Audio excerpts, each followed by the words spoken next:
امام ابن القیم رحمہ اللہ تعالی فرماتے ہیں کہ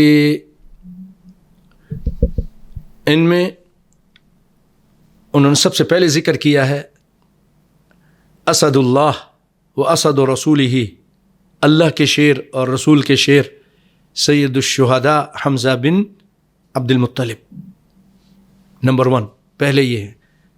حالانکہ بڑے نہیں ہیں، بڑے حارث ہیں، لیکن کیونکہ ان کو اللہ نے اونچا مقام دیا، سید الشہداء کا درجہ دیا، اس لیے ان کا ذکر انہوں نے کیا. اور والعباس، اور عباس رضی اللہ تعالیٰ عنہ جو آپ کے چچا، 2 ہو گئے. ابو طالب 3 ہو گئے. ان کا نام تھا ابو طالب کا عبد مناف. ابو لہب 4، چوتھا چچا، اور اس کا نام تھا عبد العزہ. اس کے بعد پانچویں چچا زبیر، چھٹے عبد الکعبہ، 7ویں المقوم، اور 8ویں زرار، ضاد کے ساتھ ضرار، اور 9ویں قسم،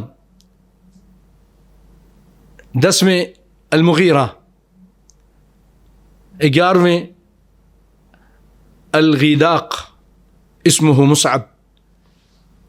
اور اس کے بعد وہ کہتے ہیں ابن قیم کہ قیل نوفل وزاد بعضهم العوام.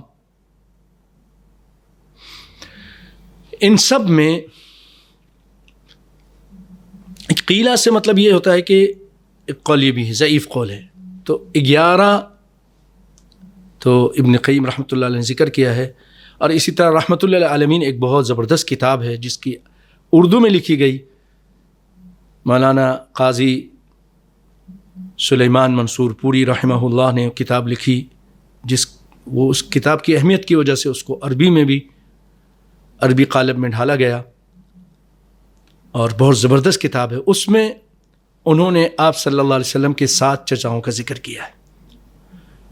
واللہ عالم باقیوں کا کیوں نہیں ذکر کیا. اور تو یہ 11 چچا ابن القیم رحمۃ اللہ علیہ نے ذکر کیے. اس کے بعد 2 اور ذکر کیے، لیکن وہ قیلہ کے ساتھ. اور آ جائیے آپ کی پھپھیاں. تو آپ کی صلی اللہ علیہ وسلم کی 6 پھپھیاں تھیں. ایک تو صفیہ جو سیدنا الزبیر بن العوام کی والدہ تھیں، بڑی بہادر تھیں، کہ حمزہ رضی اللہ تعالی عنہ کے شہادت کے بعد ان کے لاش اور ان کی موصلہ شدہ لاش کو دیکھ کر بھی آپ بہت صبر کیا. تو صفیہ اور عاتقہ دوسری، تیسری برہ، چوتھی عروہ، 5ویں امیمہ، اور 6ٹھی ام حکیم البیضاء. اب ان میں سے مسلمان اسلم منہن صفیہ تو مسلمان ہوئیں. واختلف فی اسلام عاتقہ و عروہ، اور اختلاف کیا علماء نے عاتقہ اور عروہ کے اسلام لانے پر.